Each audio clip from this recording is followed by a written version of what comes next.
Pessoal, boa noite, tudo bem? Meu nome é Eric Moura, eu sou um dos fundadores da família Citose, junto com o Renato, e eu gostaria de agradecer cada um que está aqui. Nós tivemos essa ideia de fazer uma live para a gente conversar entre os nossos familiares do próprio grupo nosso, né? E se Deus quiser, futuramente nós vamos fazer coisas maiores para frente aí, tá? Nossa primeira live, então, às vezes tem algumas coisas que a gente vai ajustando, mas hoje o nosso processo principal vai ser o seguinte: nós vamos estar conversando um pouquinho com a Simone. Simone, ela é mãe de uma criança portadora da osteocitose, o Rodrigo do Nascimento Jardim Júnior, nosso Júnior, ele tem 19 anos, eles são cariocas da capital, estão lá no Rio de Janeiro, e a Simone vai estar falando para a gente um pouquinho agora. Além de mais, dela ser mãe, ela é pesquisadora também, faz uma pesquisa muito massa sobre a questão da osteocitose, de todas as suas formas e maneiras, tá? Eu vou pedir para vocês deixar o áudio sempre no mudo, tá bom? Se alguém tiver alguma pergunta, queira fazer alguma pergunta, só mandar no chat diretamente para mim, que nós vamos selecionar umas perguntas e no final nós vamos ter uns 5 minutinhos de pergunta diretamente para a Simone, tá? Então, Simone, está com você, vamos falar sobre descobrindo a osteocitose e vamos que vamos. Deus abençoe. Primeiramente pedindo, né, para Deus poder estar abençoando aqui a nossa reunião. Primeiramente eu vou me apresentar, eu sou Simone, membro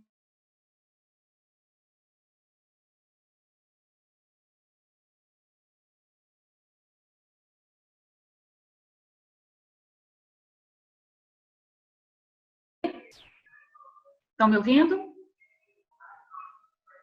Ok. Meu filho é o Rodrigo, como o Eric apresentou.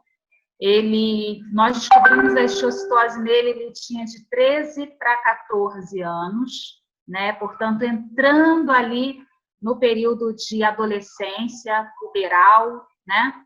E tivemos uma dificuldade muito grande no diagnóstico. Passamos um ano migrando de médico para médico até encontrarmos um médico que decidiu decifrar tudo o que estava acontecendo com ele.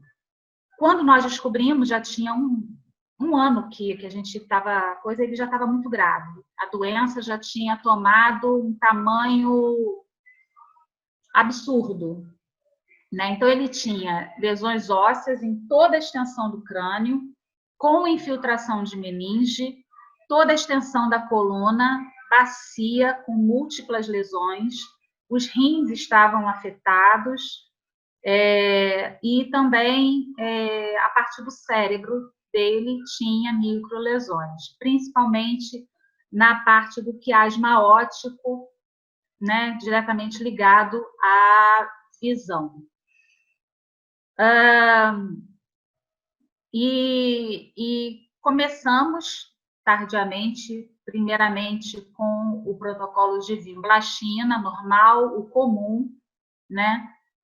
E hoje estamos num impasse. Quem participa da nossa família sabe que nós estamos avaliando, pois a osteocitose agora ela está atuando com muita força no cérebro dele, né, ocasionando já os primeiros sintomas. Então, hoje, a gente vai começar essa nossa saga para a gente discutir sobre a osteocitose, primeiramente falando os aspectos básicos do que é, como é que ela, quais são o que a ciência diz, da onde ela se starta, né, aonde ela começa, quais são as principais características. Hoje, nós não vamos chegar a fundo sobre cada tipo, cada subtipo de osteocitose. Isso é um trabalho para a gente ir fazendo, inclusive em conjunto, daqui para frente, né? A gente vai começar com o básico, né? Que são as informações iniciais, que estão diretamente ligadas, principalmente à osteocitose de Langerhans, que é a mais comum, né? E daqui para frente é o caminhar de um trabalho, né? Que a gente espera alcançar, sermos ouvidos pelo Brasil, quiçá, já estamos vendo que, tipo assim, o mundo inteiro clama pela explicação da osteossicose, né? Então, nós estamos aqui numa intenção de dizer que somos representados, somos família, estamos atuantes nessa busca pelos nossos filhos, né? Então, abrindo a nossa conversa, a gente fala sobre o que é histiossicose, né? Histiossicose é uma doença de proliferação de células mononucleares dendríticas, né? Com infiltração em um local ou em vários locais, né? Tentando falar da maneira mais simples possível. A maioria dos casos ocorre em crianças, né? E as suas manifestações podem apresentar infiltrações em diversos sistemas. Lesões ósseas, pulmonares, lesões de pele, que são também uma das mais comuns, né? Disfunções hepáticas, do sistema hematopoético e endócrino, né? O que são células dendríticas, tá? Nós temos a origem da histiossicose no sistema imunológico, como a gente sabe, né? Então, células dendríticas são células da série branca, que são células imaturas que vagam pelo nosso organismo, né? Esperando receber o alerta de outras células da série branca também, são as células T, que vão soltar o alerta de que tem um agente agressor no nosso organismo, né? E essas células dendríticas, elas vão prender, elas vão se agregar, elas vão se unir, vão algemar essas células, né? Para aí, então, sofrer um processo de maturação, né, para extinguir, para aniquilar ou apagar a ação desse agente agressor. Só que no caso da histiossicose, não existe agente agressor. Não tem vírus, não tem bactéria, não tem nenhum agente patógeno que indique uma ameaça ao organismo, né? Então, as células histiócitas, as células dendríticas, elas começam a se proliferar de maneira aceleradamente e descompassadamente. Daqui a pouco a gente vai discutir aonde isso começa, qual é a raiz disso, né? Começam a se acelerar descompassadamente e, como não tem agente patógeno, elas começam a se unir e aí é que elas formam as lesões, né? Os tumores, como chama, né? Então, esse basicamente o sistema mais básico que a gente pode explicar a histiossicose. O principal diagnóstico, todos aqui são conhecedores, vão saber que o principal diagnóstico é a biópsia, porque o estudo imunohistoquímico, né, o histopatológico, vai, através dos marcadores, chegar à identificação celular que está causando aquelas lesões. Não é isso? E há 2 indicadores, né? Prognóstico para a histiossicose. Quando ela é considerada de bom prognóstico, geralmente ela é monolesional. Ela é acometida em um único sistema, ou uma única lesão, ou um único órgão, né? A histiossicose considerada de mau prognóstico, ela já vai atingir uma gama um pouco maior, né? Ela já vai ser uma histiossicose que vai estar acometendo crianças abaixo de 2 anos, doença disseminada, né? Que acomete vários sistemas, né? Quando ela acomete também o sistema hematopoético, que são medula óssea, baço, fígado, timo, o tubo digestivo e os rins. E também, numa característica óssea, quando ela atinge os ossos do crânio, né, que estão próximos do cérebro, como ossos, assim, quem é mãe de paciente que vai ter acesso a esses nomes, como os ossos zigomático, esfenoidal, orbital, etimoidal ou temporal, tá? Por isso que, às vezes, nem sempre quem é acometido pelo osso mastoide é considerado um mau prognóstico, tá? Apesar de estar próximo do cérebro também, né? Esse risco ósseo da parte crânio, né? Por ele estar próximo do cérebro, ele é considerado um risco para as doenças neurodegenerativas. É o caso do meu filho, entendeu? Vamos lá. A gente vai falar mais tarde sobre os tratamentos, né? Não de uma forma mais mas de uma forma mais redundante, mais abrangente. E agora a gente vai passar para a classificação da histocitose, né? Basicamente, a histocitose tem 3 classes, né? Que são mais ou menos assim colocadas como as classes de risco. Vamos fazer uma breve comparação. A classe 1, né, aonde está inserida a histocitose das células de Langerhans, que tem as suas subtipagens, né? Ela pode ser isolada ou com síndromes clínicas. O que são síndromes clínicas? Um conjunto de sintomas ou um conjunto de órgãos que são afetados pela doença, né? E ela contém 3 subtipos.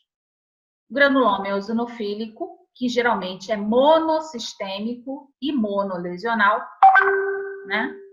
A doença de Hand-Schuller-Christian, que geralmente acomete vários órgãos, e a doença Letterer-Sully, que também geralmente acomete vários órgãos e é multissistêmica, né?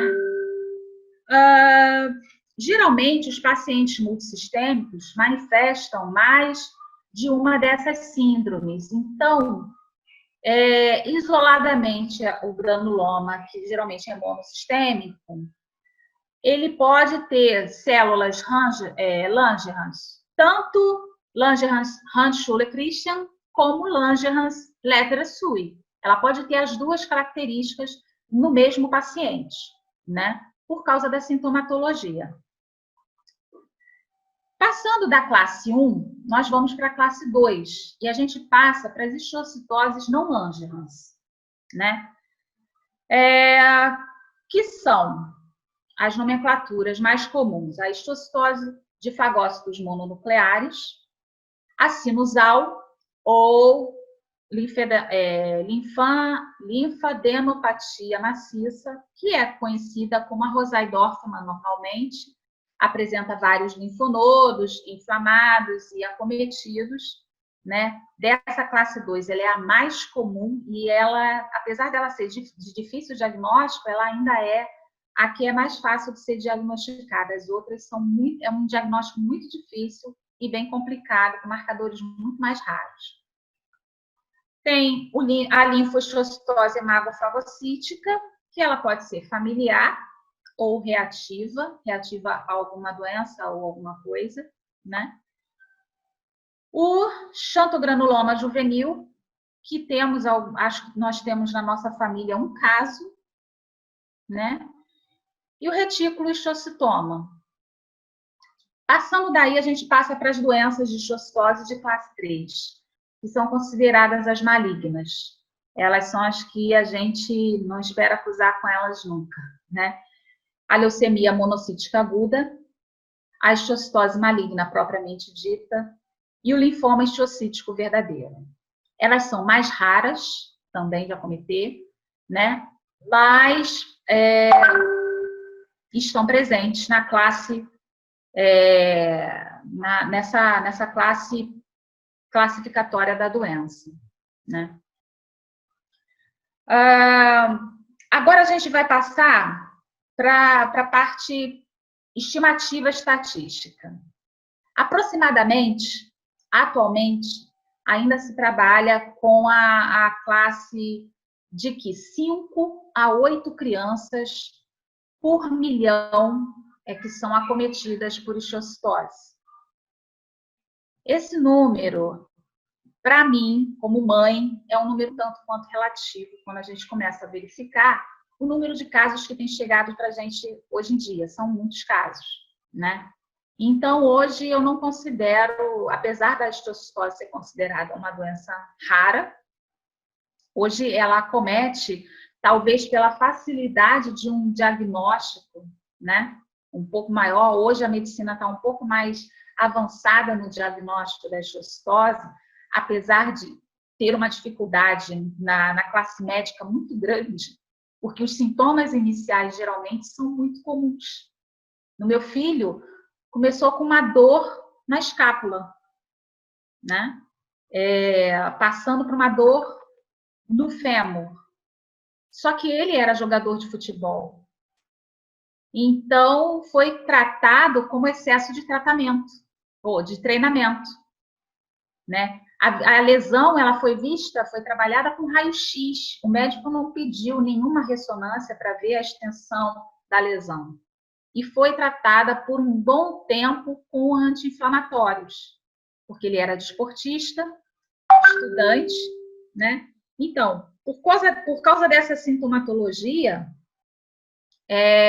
o diagnóstico, apesar da célula de Langerhans ser mais fácil, né, ainda é um diagnóstico bem complicado. E a classe médica, infelizmente, não está preparada para ter contato com essas doenças raras, né?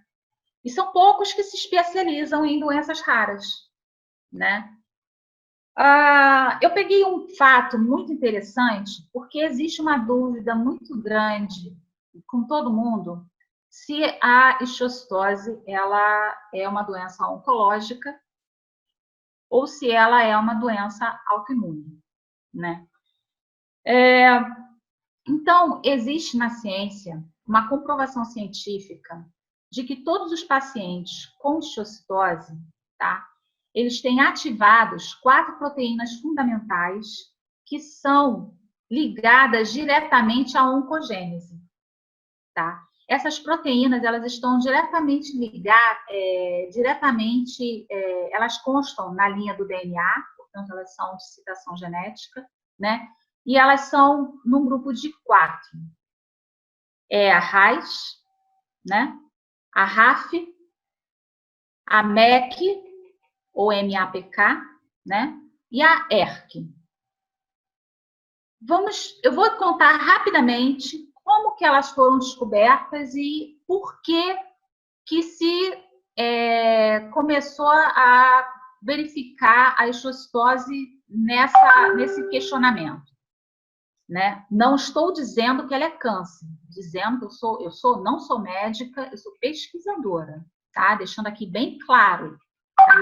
Isso são indícios pesquisados. A RAS, ela tem a nomenclatura devido a um estudo feito em ratos, tá? Em câncer em ratos, na década de 60. Tá? A nomenclatura dela é Rat Sarcoma Virus, tá? É uma proteína oncogênica, tá? Localizada na corrente, na linha de DNA, onde se observou que nos sarcomas havia desequilíbrio na proliferação celular, né? A partir dessa proteína, né? Essa proteína foi estudada com maior intensidade a partir da década de 80, né? Quando a mutação desses genes foram implicados no desenvolvimento do câncer em seres humanos, tá?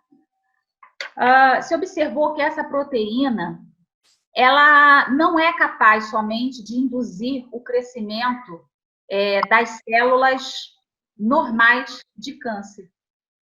Como ela é fundamental e ela é necessária nas respostas das células normais diante a estimulação do hormônio. Então, tá ouvindo? Ok? Hormônio de crescimento. Então, mediante a ação do hormônio de crescimento, ativava essa proteína que começava a fazer a proliferação celular, tá? Depois nós encontramos a MEC, né? Ou MAPK. É uma proteína chamada comumente como proteína sinase ativada por mitogênese. E, dentre outras funções, ela também está ligada à proliferação celular, né? A ERK, que são as quinases reguladas por sinal extracelular, dentre outras funções, elas coordenam a meiose e a mitose celular. Ou seja, essas 4 proteínas estão ligadas a essa proliferação e divisão celular, que está intimamente, intrinsecamente ligada à histocitose. Tá? E o fator curioso é que na ERK, algumas infecções virais, elas podem ativar essa proteína, tá? E ser o start dessa oncogênese. Por isso que existem alguns estudos que apontam que a histocitose ela pode ter o seu start a partir de alguma infecção viral, né? Isso é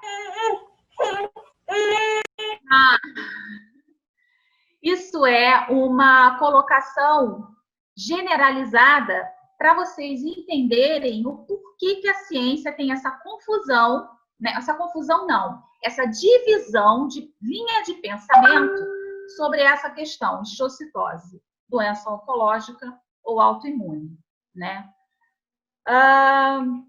Existem várias pesquisas que também indicam que a mutação BRAF-V600E, que acomete cerca de 50% a 60% dos pacientes de histocitose, ela também é um agente oncogênico, tá? E existem alguns estudos em que, quando se detecta essa mutação genética, se pode estar indicando o paciente ao tratamento da imunoterapia, que ainda é muito pouco cogitada por ser um tratamento muito caro, né? E 10 a 15% desses pacientes que ativam, que têm claramente detectado a ativação dessas 4 proteínas genéticas, eles vêm a desenvolver mutações em MAPK2K1 com histocitoses de muito mais difícil tratamento, né? Muito mais severas e, portanto, histocitose muito mais agressivas, né? Essa é a linha de pensamento que alguns pesquisadores concluem e consideram a histocitose das células de Langerhans como sendo um tipo de câncer de linhagem mieloide causado por oncogênese. Entendeu? Isso ainda não é determinado pela ciência, ainda não foi batido o martelo, mas é um dos estudos que apontam isso, né? Porque, no geral, ela é de classificação uma doença crônica, né? Portanto, o que é uma doença crônica? É uma doença de vários aspectos que não tem uma cura rápida e necessita de um tratamento bastante longo, né? Já falamos que ela pode ser monossistêmica ou multissistêmica. E vamos passar agora... Eu estou passando de uma forma geral para depois a gente entrar nas perguntas e até no nosso debate, para a gente poder fazer os nossos questionamentos, né? Vamos agora passar para os exames, né?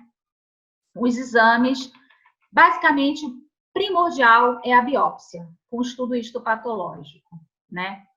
Através dos marcadores comuns. Os mais comuns detectados, eles são o CD1A, né? Que ele é é o primeiro marcador, geralmente, que aparece, né? O CD207, que corresponde à langerina.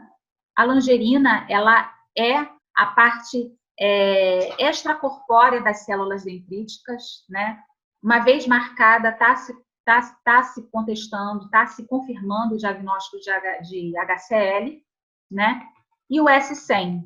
Esses são os 3 marcadores mais comuns no fechamento do diagnóstico da histocitose das células de Langerhans. Mas existem outros inúmeros marcadores, né, que detectam as demais classificações, né? É importante, não é um fator primordial, mas foi um fator que eu busquei muito junto à equipe médica que cuida do meu filho, testar para a mutação BRAF-V600E, né? E outras mutações, né? Eu ainda estou para fazer esse estudo de outras mutações no meu filho, né? Que estão diretamente ligadas, principalmente às proteínas que eu falei aqui, né? Por quê? A imunoterapia, o tratamento propiciado a partir da positivação do teste BRAF-V600E é bem menos invasivo e ela atinge as células propriamente ditas afetadas pela doença. Ela atinge diretamente as células doentes, as células mais comprometidas, né? Fazendo com que os nossos filhos tenham um tratamento mais suave, menos invasivo e sofram menos com os efeitos colaterais, né? E os exames de imagem são exames que muitos já conhecem, né? Tomografia computadorizada, ressonância, cintilografia óssea, PET-CT ou PET-scan, né? Ultrassonografia abdominal. Por que a ultrassonografia é importante? Para verificar se fígado e baço se encontram aumentados, né? Se eles se encontrarem aumentados, há que se ter um cuidado muito mais, assim, de perto, né? Um acompanhamento muito mais de perto, principalmente pelo fato de que a maioria das químicas que nossos filhos recebem no tratamento terem síntese hepática e renal, né? Então, é somente um ponto de apoio aí. E assim, os exames laboratoriais. Hemograma completo, né? O perfil metabólico, com análise dos rins, exames, né, de urina, né? Glicemia, eletrólitos, que são a bioquímica normal que a gente conhece, e o equilíbrio básico ácido do organismo, né? Quem está com histocitose há mais tempo, está acompanhando seus filhos há mais tempo, conhecem de cor e salteado esses exames, né? Estudos de coagulação também são indicados, porque em alguns casos, mesmo que sejam muito poucos, existe a possibilidade da histocitose estar diretamente ligada à baixa de plaqueta, né? E a primeira urina da manhã. Tem alguns exames específicos que estudam as doenças secundárias que podem ser ocasionadas pela histocitose. No caso do meu filho, ele tem. Por ele ter sido acometido na histocitose, na hipófise, então ele tem a célula túrcica praticamente vazia, tá? Então ele tem ausência de hipófise, com bom comprometimento do hipotálamo, né? Portanto, ele herdou como doença secundária, né? O panhipopituitarismo, que é a ausência de 3 ou mais hormônios, né? Ele, no caso, ele tem a ausência praticamente total, né, dos hormônios. E a diabetes insípidos, que é responsável pela restrição hídrica do organismo, né?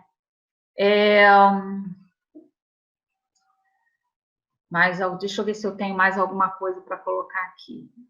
E tem algumas outras doenças secundárias que podem ir surgindo no meio do caminho.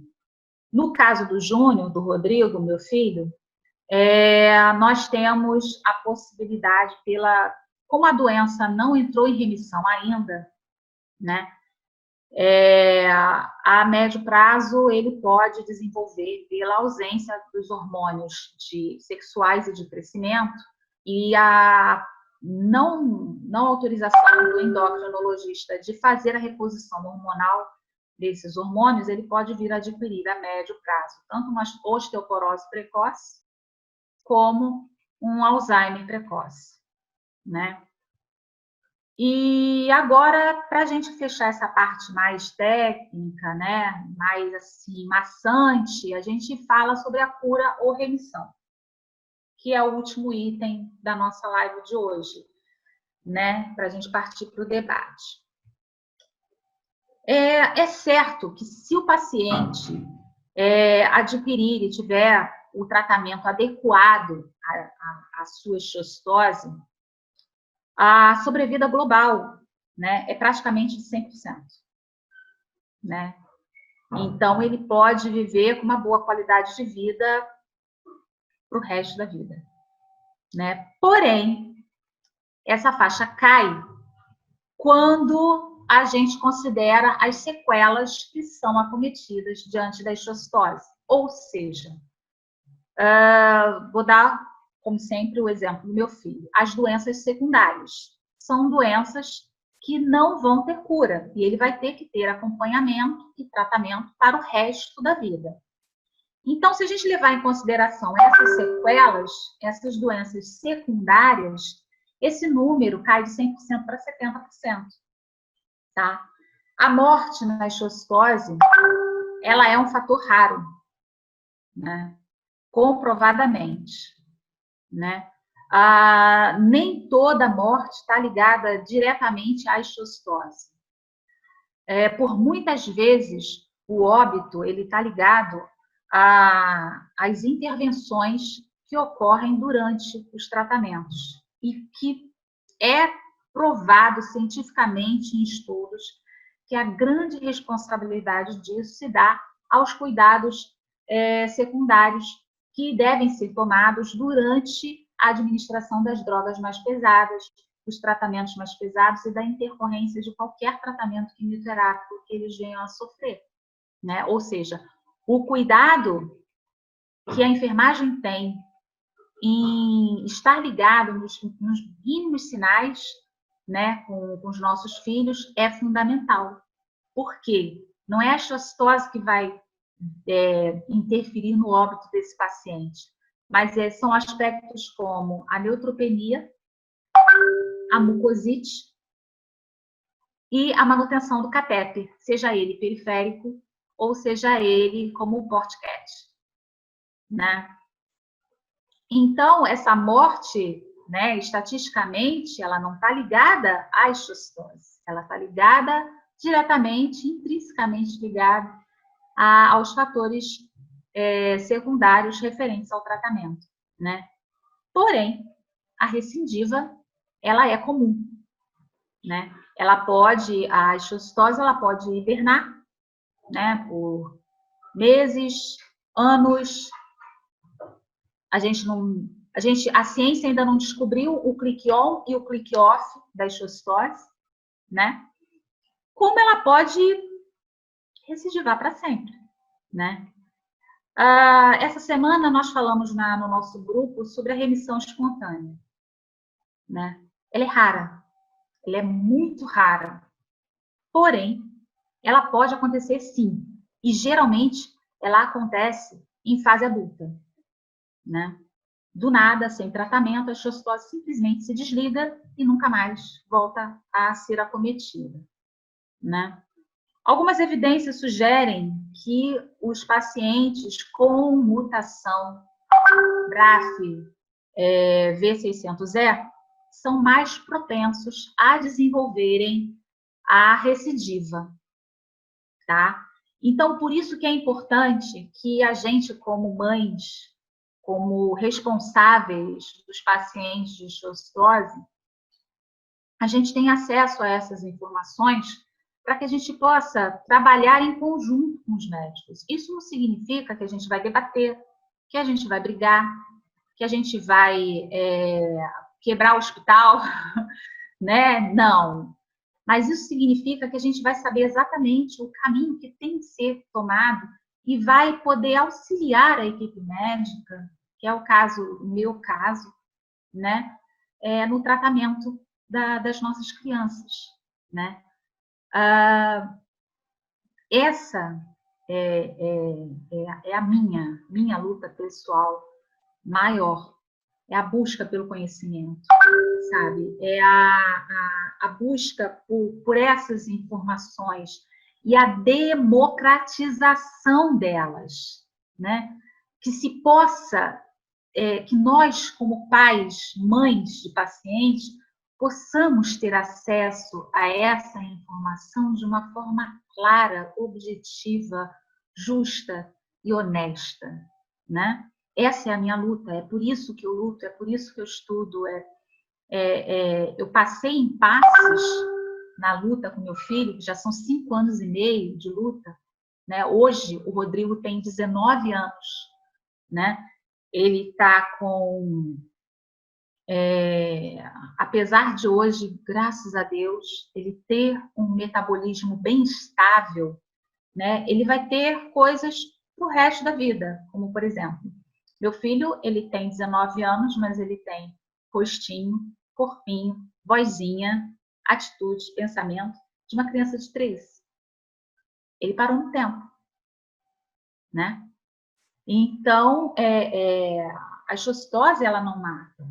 Porém, se a gente conseguir um diagnóstico precoce, se nós tivermos a atenção da classe médica em cima desses sintomas que são tão comuns, né, é comprovado que quanto mais cedo o diagnóstico ele é feito da maneira assertiva e quanto mais cedo se começa o tratamento, as melhores chances para o paciente, elas são infinitas, né? Então, a minha luta é para que os médicos hoje possam ter essa sensibilidade, possam olhar para as crianças, né, com essa visão de que não é desnecessário fazer uma ressonância, fazer um exame mais aprofundado, porque existem doenças raras que começam com sintomas absolutamente comuns, simples, né? E isso é fundamental para a qualidade de vida, para o crescimento, para o desenvolvimento dessas crianças, né? Agora eu vou falar rapidinho sobre tratamento, não vou entrar a fundo em cada protocolo, né? Vou falar de uma forma geral. Tratamento, cuidados de suporte. O que são cuidados de suporte? Quando a gente faz e recebe as orientações médicas, é imprescindível que a gente, como pais, a gente possa seguir à risca as recomendações, né? Medicação com horário regulado, alimentação, ela necessita ter uma atenção voltada para isso, né? Os cuidados quando a criança está em fase de plaquetopenia, neutropenia, principalmente, né? Eu fui surpreendida uma vez, vou contar aqui um caso, eu fui surpreendida, eu não sabia o que era neutropenia, né? Porque quando a gente inicia, quando a gente chega, a gente não sabe de nada, né? E ninguém informa nada. Tá neutropênico.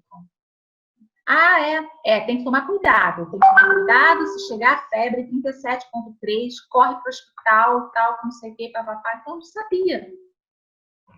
Eu achava um absurdo. Febre 37,2, 37,3. Eu falei, o que é isso, gente? Deixei meu filho chegar a quase 38 de febre. E cheguei no hospital, meu filho já estava com 38 de febre, fui chamada a atenção. Eu com mais de 40 anos de idade fui chamada a atenção. Aí eu fui pesquisar o que era neutropenia, né? E eu fiquei assim, gente, né? Neutropenia. Aí hoje eu falo para as pessoas, gente, neutropenia é ausência de defesa. Se não tem soldado para combater, aquele vírus ganha espaço. Ele multiplica, ele cresce e ele mata, né? Um vírus de um resfriado pode se tornar uma pneumonia gravíssima, um pneumotórax gravíssimo e a criança morrer em questão de horas. Eu fiquei assustada, né? Então, batendo na tecla, conhecimento também faz parte do cuidado, do suporte com a sua criança. Busque saber o que é, busque saber entender o que está no exame de sangue, no hemograma completo. Aprenda, né? Porque assim você vai ser o elo forte entre as